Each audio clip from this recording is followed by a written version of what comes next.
Dorkocasters, dotcom deja vu, and doing the right thing. Welcome to the Unlimited Supply Podcast, your daily music business TLDR in your ear, powered by panic, legal warfare, and squandered opportunities, and brought to you by No Disc, helping music technology and finance companies navigate the music industry, and partnered with Digital Music News.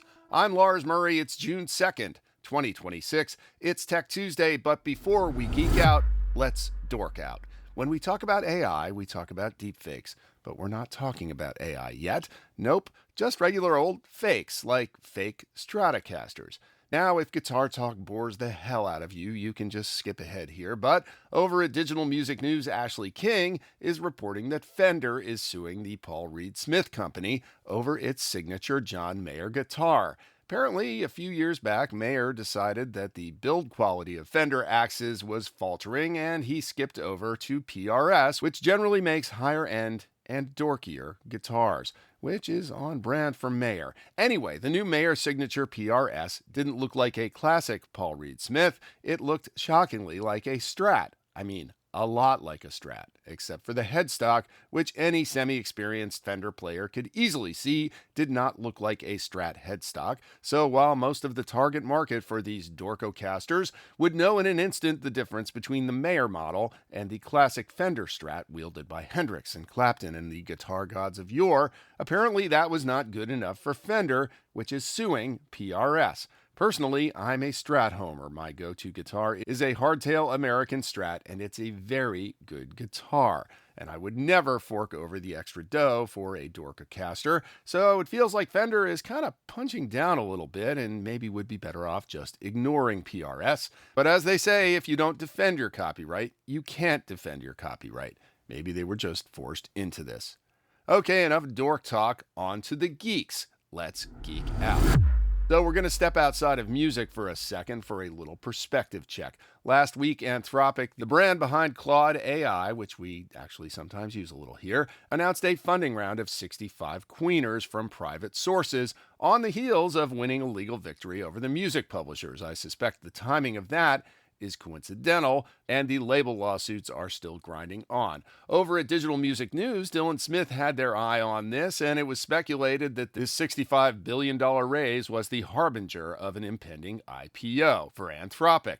That speculation was correct, and yesterday Anthropic filed for an IPO that most sources seem to think will value the company at around 1,000 queeners. Yep, $1 trillion, more than 10x the entire music industry. For perspective, which no doubt will give Anthropic a lot more legal firepower than it already has, and that's a lot, but it also makes Anthropic a bigger, fatter target for litigation.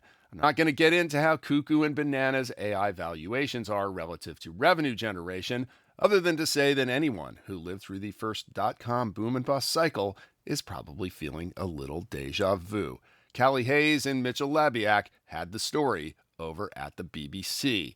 Back on the music side of AI, Sony and Universal's suit against Suno rages on up in Boston. Also in his article over at Digital Music News, Dylan was reporting that everybody's trying to get their hands on the secret sauce behind Suno's training data.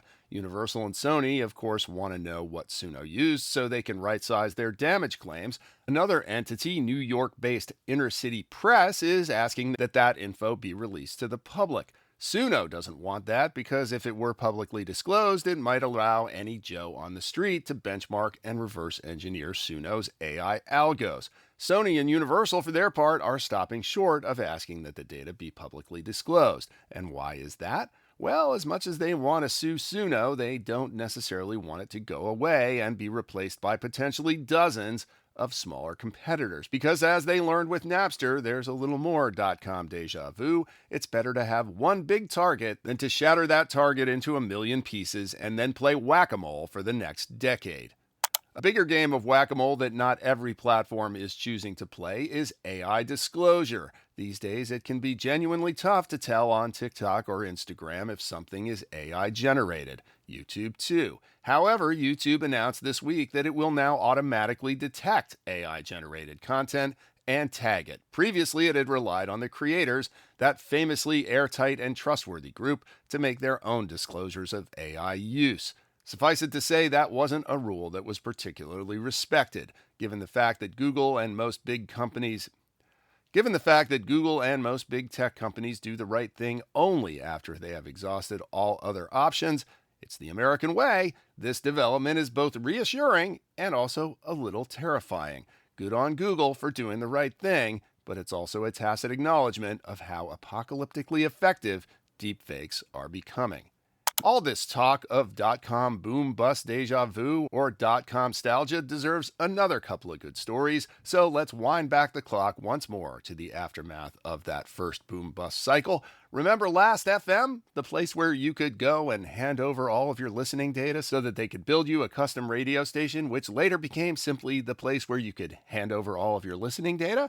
Well, a while back, LastFM got gobbled up by CBS Radio, part of Paramount, blah, blah, blah. Now LastFM has become one of the spin-outs or cast-offs, depending on your perspective, of the gigantic Paramount WBD merger. Congrats to LastFM for living on. There's got to be some use for all that accumulated listener data. And another relic of the aughts wasn't as lucky as LastFM this week.